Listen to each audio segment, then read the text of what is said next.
Bom dia, boa tarde, boa noite. Aqui é o professor Caio. A gente começa agora a quarta parte da aula de independência do Brasil. Na última aula, a gente comentou sobre a chegada efetiva da família real ao Brasil, parando primeiro em Salvador e ali Dom João assinando o decreto de abertura dos portos e o impacto que isso teve para a história do Brasil. Isso na prática vai representar o primeiro rompimento, a primeira fissura na estrutura do Pacto Colonial. O Pacto Colonial dizia que o Brasil, sendo colônia, só podia fazer comércio com Portugal, com a sua metrópole. Com o decreto de abertura dos portos, esse Pacto Colonial está rompido e Portugal passa e o Brasil passa a poder fazer comércio com quem bem entender. Só que Dom João e a família real não vão ficar vivendo indefinidamente em Salvador. Salvador é uma passagem estratégica.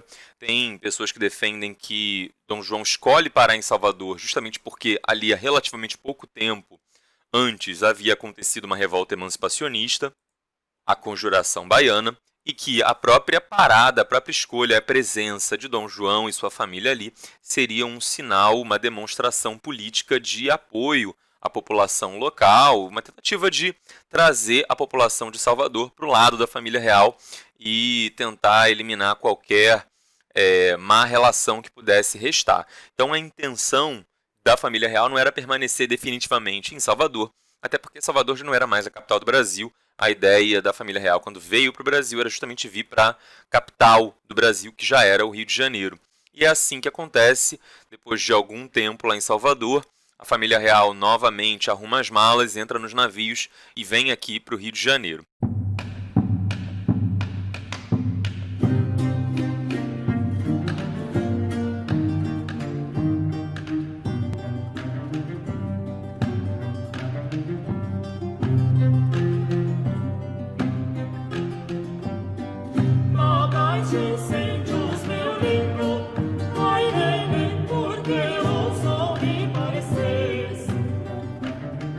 Chegando no Rio de Janeiro, tem um problema grave a ser resolvido. Que problema é esse? A gente está falando do Rio de Janeiro com uma população aí de uns 60 mil indivíduos, mais ou menos. Se você parar para pensar que, na pior das hipóteses, no pior dos casos, chegaram com a família real 15 mil pessoas compondo a corte, eu estou dizendo que o Rio de Janeiro tinha 60 mil pessoas e no dia seguinte, um dia depois, chegam mais 15 mil. A população aumentou em um quarto, em 25%.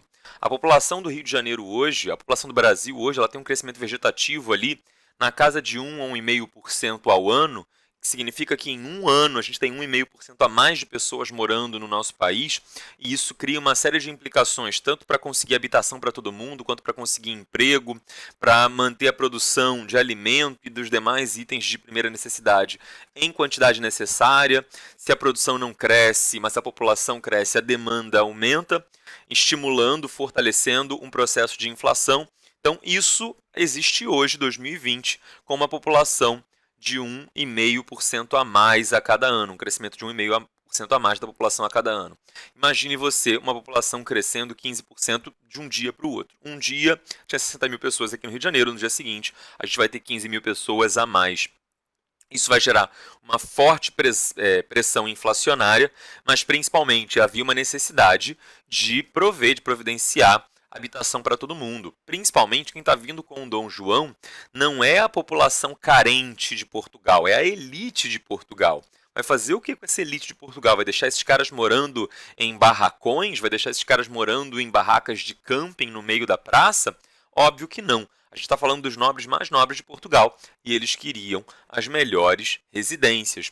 Era muito antiga uma lei existente em Portugal, que datava da Idade Média, na verdade, e que era uma lei de alojamento real, que o rei poderia requisitar, poderia solicitar a desocupação de propriedades para nelas colocar pessoas da sua confiança, colocar tropas, abrigar tropas. Então, o rei de Portugal, por lei, tinha esse poder de chegar numa região e desabrigar, de desalojar pessoas, para que o espaço fosse usado pelas suas forças que estavam chegando. E é exatamente isso que Dom João vai fazer. Quando ele chega aqui no Rio de Janeiro, ele pede para que a guarda passe pelas ruas da cidade, escolhendo as melhores residências, porque essas melhores residências seriam entregues em caráter temporário para serem ocupadas pelos nobres portugueses. Tá? Então eu estou dizendo que Dom João chega no Rio de Janeiro expulsando a elite do Rio de Janeiro das suas casas e colocando no lugar a elite portuguesa. Você pode achar que, como esse é o capítulo de independência do Brasil, isso vai ser um forte motivo para as pessoas lutarem porque elas estão perdendo as suas casas. Na verdade, não, porque por um motivo simples. Eu estou falando que quem é retirado das suas casas é a elite do Rio de Janeiro. São pessoas que não tinham uma casa só, eles tinham uma casa aqui no Rio de Janeiro e normalmente tinham um sítio, uma fazenda, uma propriedade rural mais para o interior. E é para lá que essas pessoas vão. Tá? Então, Dom João dá ordem para que as principais casas da cidade fossem confiscadas, e aí esses guardas eles passavam colocando na porta de cada uma dessas casas, as melhores, a sigla PR. Tá? A sigla PR significava propriedade real, significava então que o rei estava requisitando aquilo como sua propriedade, ou também poderia, segundo uma outra interpretação, significar príncipe regente. Tá? O príncipe regente deu ordem para que aquela casa fosse desocupada. Só que o povo carioca, muito malandro e muito brincalhão, obviamente fez piada da situação e interpretou que PR significava ponha-se na rua, já indicando uma primeira relação muito estranha entre Dom João e a população carioca. Antes que você imagine que isso vai virar um conflito, que isso vai virar uma tensão, não vai. Não só porque as pessoas não ficaram morando debaixo da ponte, quem perdeu a sua casa em caráter temporário, depois essa casa vai ser reavida. Só não se sabia quanto tempo isso levaria para acontecer. Essas pessoas que perdem as suas casas, elas tinham onde morar, número 1, e número 2, Dom João faz a elas uma espécie de agrado. Que agrado é esse? Dom João distribui títulos de nobreza para essa população que teve a sua casa solicitada. E Dom João vai usar essa estratégia recorrentemente durante os anos que passou aqui de 1808 a 1821. Tá? Durante todo esse tempo, Dom João, sempre que precisava de um favor da população, ou de um grupo, ou de uma parcela da sociedade, ele distribuía títulos de nobreza para essa parcela, e isso agradava muito esse grupo, porque eram pessoas que estavam acostumadas a viver na colônia, que eram ricas, que eram poderosas, mas que não tinham reconhecimento político dessa sua riqueza. A gente está falando de pessoas, e isso lembra muito a situação da burguesia na França, isso lembra muito a situação da elite crioula na América Espanhola. A gente está falando de gente que tem poder econômico, mas não poder político, e quer ter poder político. Ter um título de nobreza é o primeiro passo para isso, para esse reconhecimento do poder político. Para você ter noção, no pouco mais de uma década que Dom João passou aqui no Rio de Janeiro, ele distribuiu mais títulos de nobreza do que todos os reis anteriores somados nos 300 anos precedentes. Dom João deu muito título de nobreza. O sujeito perdia a casa, em compensação virava barão. O outro perdia uma fazenda um pouco maior, virava visconde. Dom João precisava de dinheiro emprestado, pedia para alguém, e em compensação esse sujeito virava duque. Vai se formando uma elite local, já existia uma elite local, mas vai se formando uma elite local nobilitada, com título de nobreza, que vai cada vez mais mesclar os seus interesses com os interesses das estruturas burocráticas governamentais de Portugal. A maior propriedade, uma das melhores, era justamente um casarão que ficava em São Cristóvão, no que hoje a gente chama de Quinta da Boa Vista.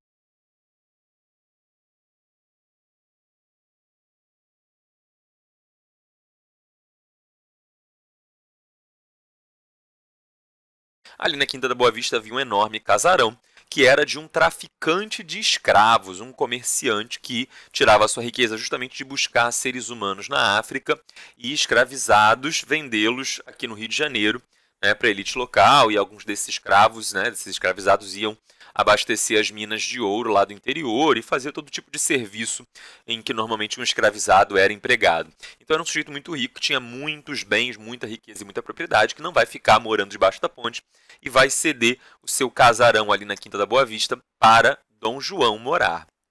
É ali que Dom João mora, aquilo ali se transforma no Palácio Real, enfim, Paço Real, e é ali a residência de Dom João. Essa propriedade de São Cristóvão era maior, era mais confortável, mas havia também no centro da cidade do Rio de Janeiro, ali perto da região portuária, o que hoje a gente chama de Praça 15, né? Na época não tinha esse nome. O nome Praça 15 vem justamente da Proclamação da República, 15 de novembro. Como a gente está falando de uma época muito anterior à Proclamação da República, o nome da praça não era esse ainda. Mas ali na região que hoje a gente chama de Praça 15, no centro do Rio de Janeiro, tinha o Palácio ou Paço dos Vice-Reis. Era a sede do governo brasileiro, desde a transferência da capital do Brasil, de Salvador, para o Rio de Janeiro. Ali era a sede oficial do governo, mas não era ali que Dom João e a sua família passavam a maior parte do tempo, já que ali era uma propriedade muito pequena, pouco confortável comparado ali com o palácio, né, ou com o Paço de São Cristóvão. Mas tem essas duas sedes ali. Quando eu digo a família de Dom João morava em São Cristóvão, né, não inclua, por favor, Dona Carlota Joaquina, a esposa, já que desde que eles moravam lá em Portugal, eles viviam em palácios, em residências diferentes, porque Dona Carlota Joaquina odiava Dom João. Enfim, uma série de problemas aos quais a gente já fez referência em aulas anteriores. Então, Dona Carlota Joaquina vai para o extremo oposto. Dom João estava em São Cristóvão, que era a área mais ao norte do Rio de Janeiro nessa época, com uma ocupação ali mais ou menos intensa, né? Tem a Tijuca, que fica na zona norte, tem a Ilha do Governador, que fica mais ao norte, mas a gente está falando de áreas que eram muito ruralizadas ainda, né? São Cristóvão, bem ou mal, ainda estava relativamente próxima de uma área mais civilizada, tá? A cidade do Rio de Janeiro mesmo, ela só chegava até o que hoje é a central do Brasil e olhe lá, tá? Todo o resto era uma área assim meio rural, era uma transição de área urbana para área rural. Dom João vai ali para São Cristóvão, que era uma das áreas mais ao norte da cidade do Rio de Janeiro, enquanto Dona Carlota Joaquina vai morar em Botafogo, que era uma das áreas mais ao sul. Inclusive hoje em Botafogo existe um viaduto Carlota Joaquina, porque era ali na enseada de Botafogo, próximo, né, do viaduto Carlota Joaquina, que a princesa Carlota Joaquina morava, né, ou passou a morar assim que chegou ao Rio de Janeiro. Então, um no extremo norte, um no extremo sul. Tá? A gente aqui vê mais ou menos o que era a cidade do Rio de Janeiro na época. Tá? Isso aqui hoje é mais ou menos o centro da cidade do Rio de Janeiro.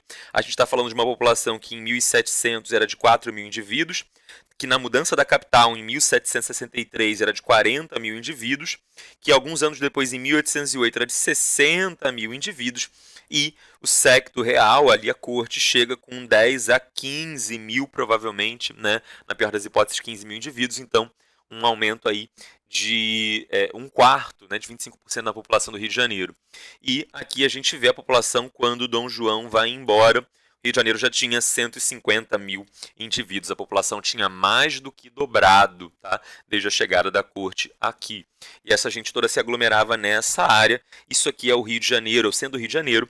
Essa linha branca que você vê aqui fora margeando, tá? É o Rio de Janeiro hoje, é o litoral da cidade do Rio hoje, ali no centro. Veja o quanto a cidade cresceu e se expandiu em relação ao seu território original. O aeroporto Santos Dumont, uma das portas de entrada da cidade, fica aqui, numa área que, quando Dom João chegou, era mar. Essa área foi aterrada depois, né?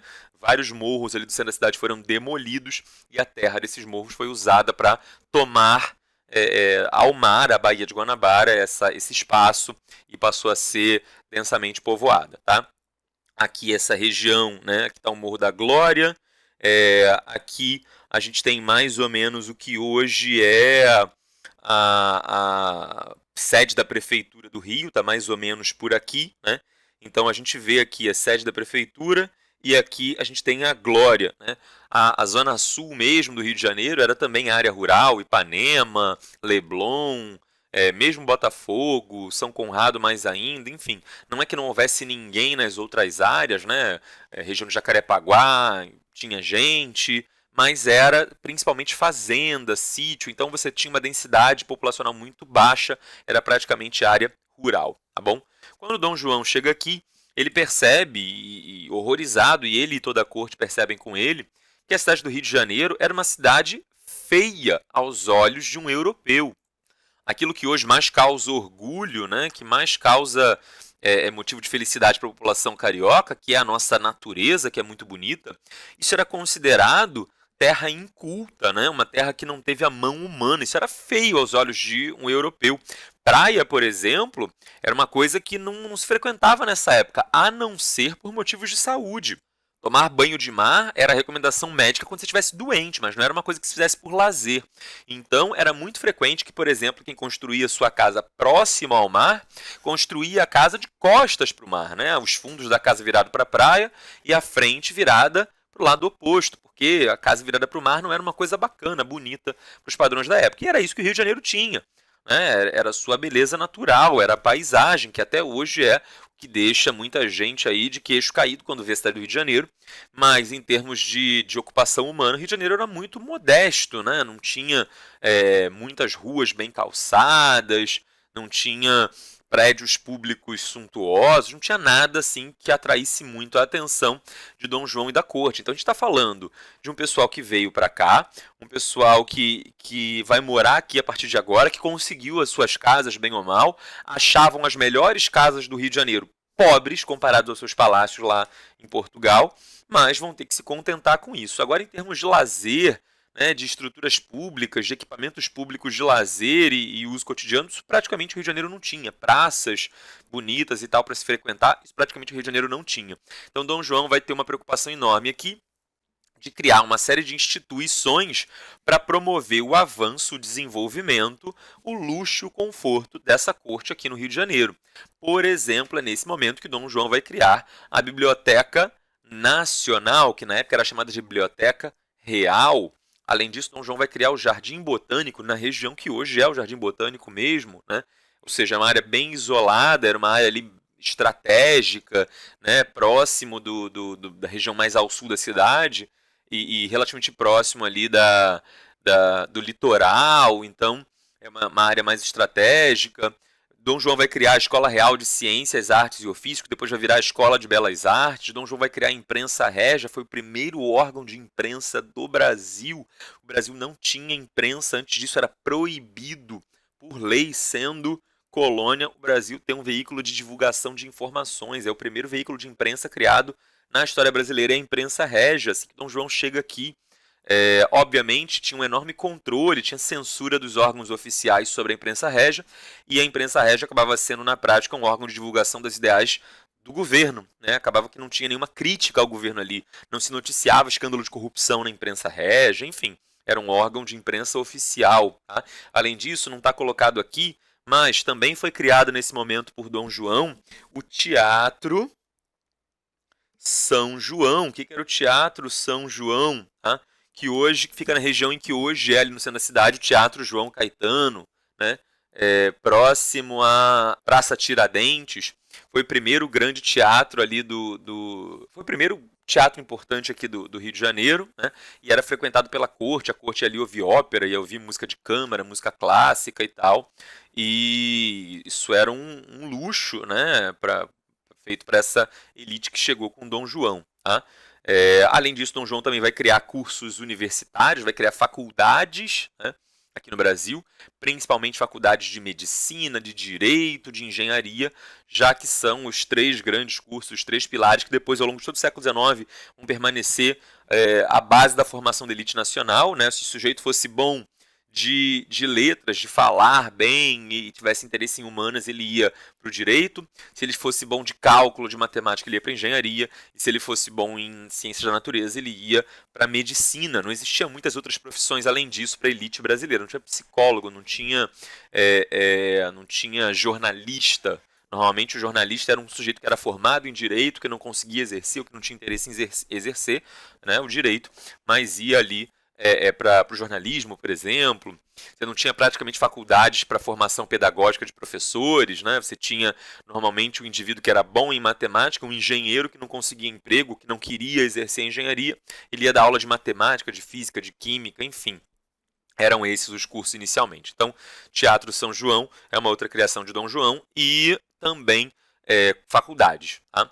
Essas são as principais criações aí no campo da cultura, do entretenimento, da arte, do desenvolvimento espiritual, por assim dizer, do Brasil. Além disso, em termos econômicos, vai ser criado nesse momento o Banco do Brasil. O que era o Banco do Brasil? E ele é muito importante. o Banco do Brasil foi um banco público, era uma espécie de banco central, assim como existiu o Banco da Inglaterra na Inglaterra e o Banco da França lá com Napoleão. Tinha o Banco do Brasil aqui no Brasil e era um banco público que era o responsável pela emissão monetária, quem fazia o dinheiro do Brasil, quem cuidava da finança, responsável por financiar os custos da corte. Os custos da corte aqui no Rio de Janeiro eram enormes, você tinha banquetes gigantescos, gastava-se muito dinheiro com isso. A gente está falando de uma economia inflacionada, porque a demanda aumentou muito e a produção não cresceu no mesmo ritmo, então a inflação está gigante, o custo de vida está gigante aqui no Rio de Janeiro, e aí, para financiar essa corte, para pagar os custos da presença dessa corte aqui, vai ser necessário criar um banco que fazia isso, né, que controlava toda essa finança. Tá? Para colocar o capital inicial para formar o banco, Dom João pegou um pouco do dinheiro que ele trouxe de Portugal e quando ele saiu de Portugal ele rapou o cofre lá, ele pegou toda a grana, né, do erário régio, toda a grana do governo português e trouxe para cá. E ele vai investir isso no Banco do Brasil, mas ele também vai solicitar uma série de empréstimos à elite brasileira que, querendo agradar Dom João, empresta dinheiro ao governo. Dom João, em troca, recompensa com títulos de nobreza, mas isso vai se mostrar economicamente muito ruim para essa elite daqui a pouco. Tá? Por último, Dom João também vai criar a Polícia Militar. A Polícia Militar ela tinha como principal função nesse momento, né, conter a população negra. Aqui entra em jogo o medo do haitianismo. A polícia militar, no momento da criação por Dom João, longe do que você possa imaginar, não servia para proteger os cidadãos de bem contra assaltos, estupros, homicídios. Servia para proteger os brancos contra uma possível revolta dos negros escravizados. Já que uma das coisas que deixou Dom João extremamente impressionado, ele e a corte que chega junto com ele, é a enorme presença de pessoas negras aqui, que eles sabiam que existiam, mas nunca tinham visto tantos assim. E isso dava uma sensação, né, de desconforto para essa elite que se sustentava em cima dos ombros desses escravizados. Então era necessário manter esses escravizados sob controle e a polícia militar do Rio de Janeiro tinha a função de fazer isso. Tá? Nos dizeres do historiador Luiz Antônio Simas, um historiador aqui carioca, professor de história aqui no Rio de Janeiro, historiador, autor de alguns livros, especialista em história do Rio de Janeiro e da população afrodescendente. Ele disse o seguinte certa vez: a Polícia Militar do Rio de Janeiro foi criada por Dom João no início do século XIX, em um contexto em que a Revolução dos Pretos do Haiti apavorava, pelo poder de inspirar movimentos similares às elites do Brasil. Então ele apavorava as elites do Brasil pelo medo de criar movimentos similares aqui. A função original da polícia era defender a propriedade de terras e gente, e seus donos. Não custa lembrar, ou seja, proprietários de terra e proprietários de gente, né, donos de escravizados, e seus donos, os donos dessas propriedades. Né? Não custa lembrar que o símbolo da PM do Rio traz um pé de açúcar, um pé de café, duas armas e a coroa imperial.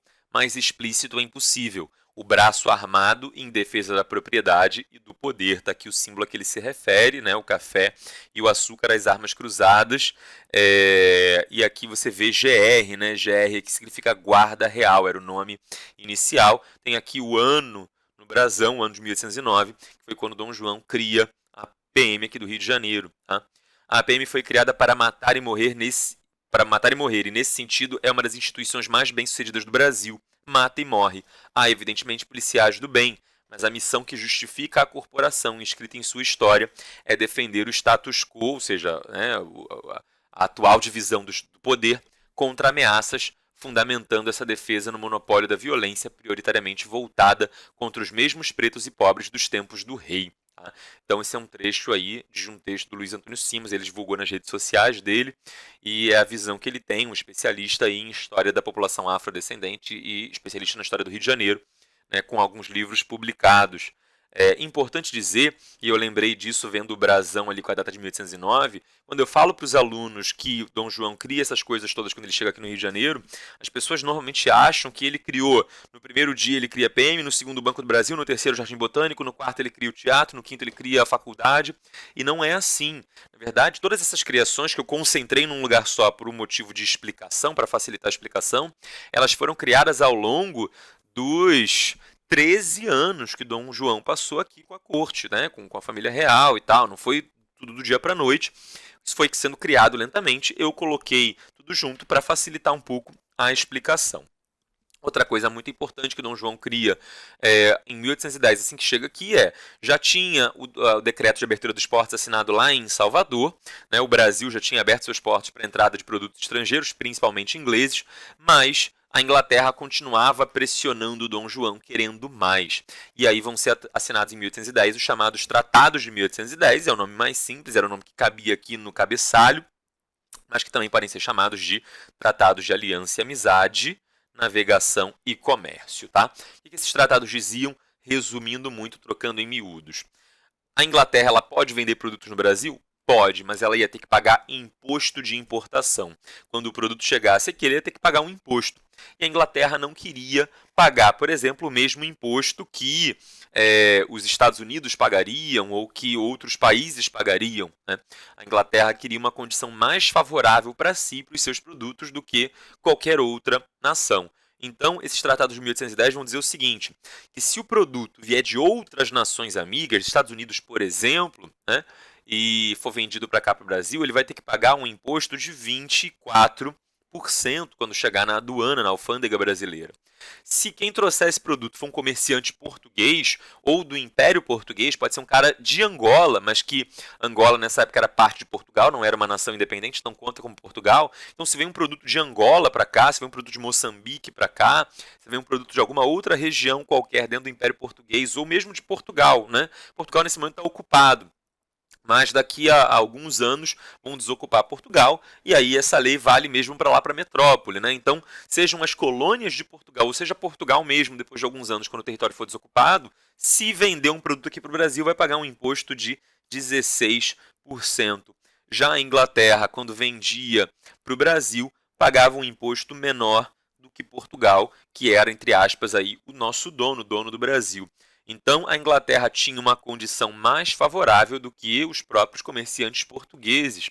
Isso deixava os comerciantes ingleses muito contentes, mas os portugueses não tanto. Tá? Outra coisa importante que esses tratados de 1810 traziam, né, era o compromisso que Dom João assumia de abolir o tráfico de população escravizada. Tá?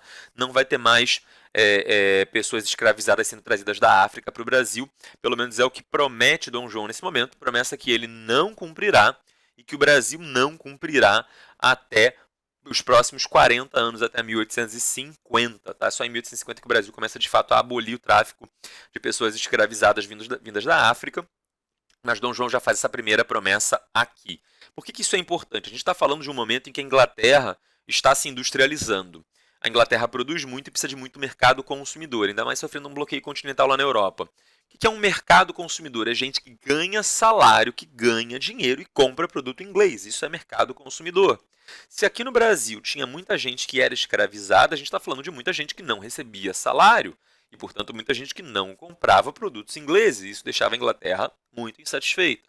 Então, um dos grandes objetivos da Inglaterra era abolir com a escravidão aqui no Ocidente, no mundo atlântico. Tá? Assim, todo mundo, né, seja no continente americano, seja na África, seja na Europa, receberia salário e teria dinheiro suficiente para comprar produto em inglês.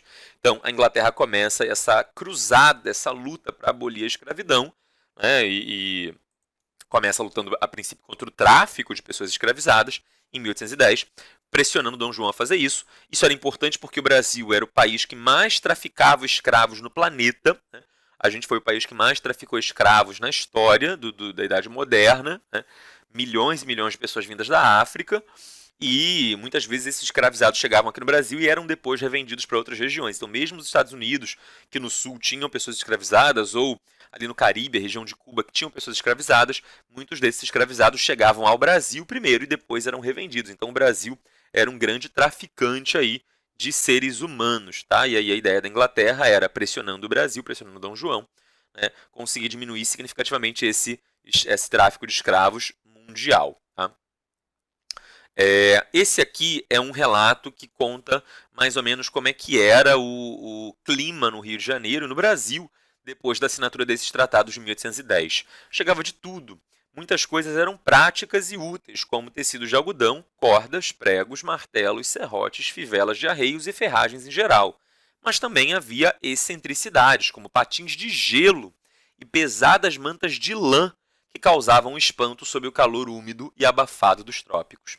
eram produtos que as fábricas inglesas despejavam em quantidades monumentais e a preços baixos, graças às novas técnicas de produção desenvolvidas pela Revolução Industrial no fim do século XVIII.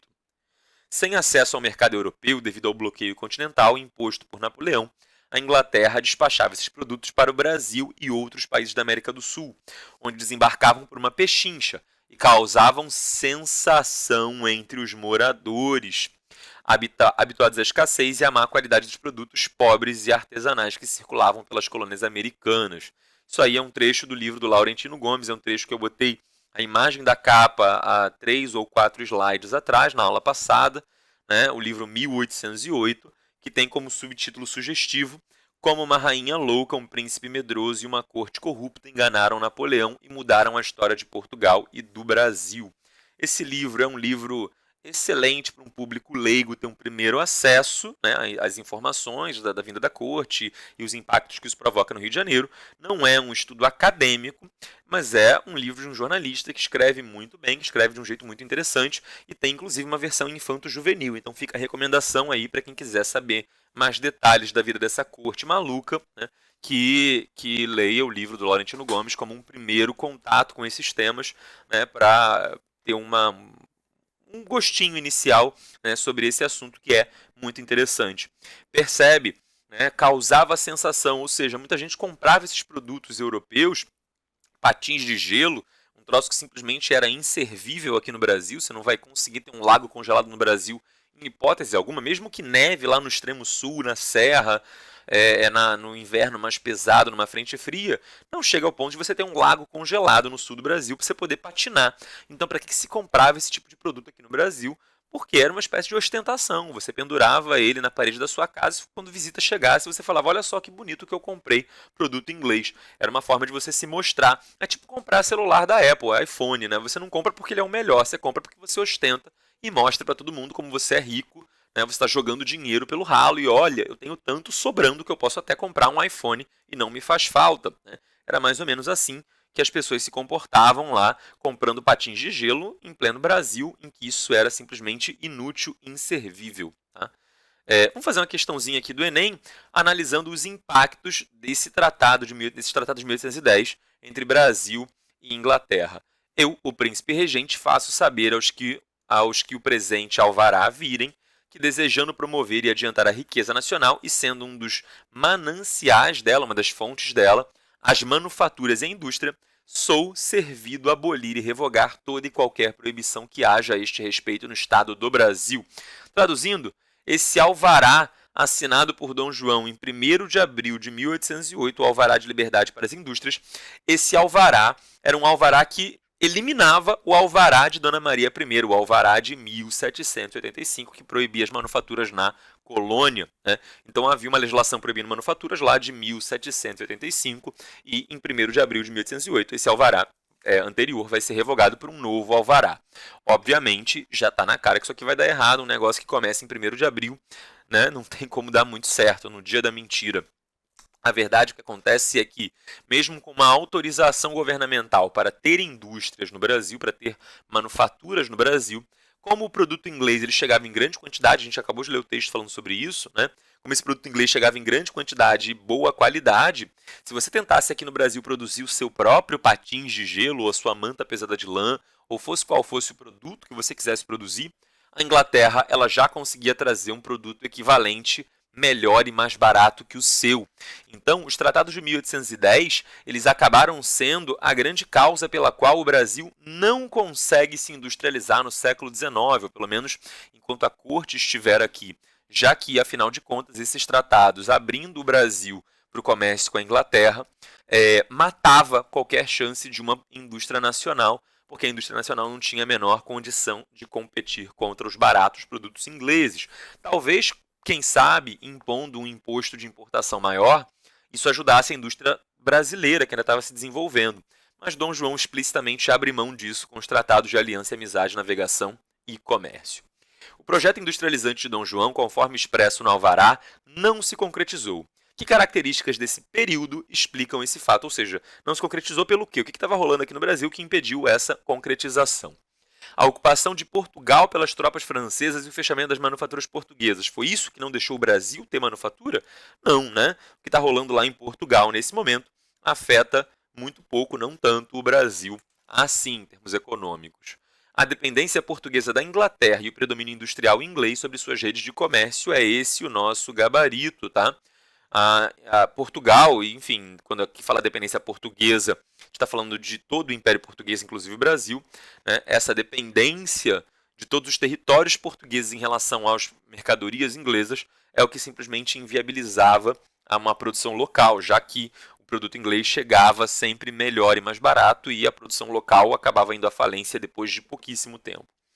Letra C, desconfiança da burguesia industrial colonial. Não, o Brasil não tinha burguesia industrial ainda, porque não tinha indústria. Como é que você vai ter burguesia industrial se você não tem indústria ainda? Letra C está completamente equivocada. Letra D, o confronto entre França e Inglaterra e a posição dúbia assumida por Portugal no comércio internacional. O confronto entre França e Inglaterra é o que vai motivar o bloqueio continental e a vinda da corte para cá, mas não é isso que impede o Brasil de ter indústria, está errado. Letra E, o atraso industrial da colônia é provocado pela perda de mercados para indústrias portuguesas. Não, a indústria portuguesa inclusive pagava mais imposto que o produto inglês, então não é a indústria portuguesa que vai chegar aqui vendendo para o Brasil e destruindo a nossa indústria. Até porque, depois do Tratado de Mito, em panos e vinhos, Portugal praticamente já não tinha mais indústria própria, então letra E também está errada. Eu arrisco aqui como gabarito a letra B e, de fato, é este o nosso gabarito. Bom, esse sinal indica que nossa aula chegou ao fim. Por hoje é só. Se tiver dúvidas, mande. E não esqueça de lavar muito bem as suas mãos.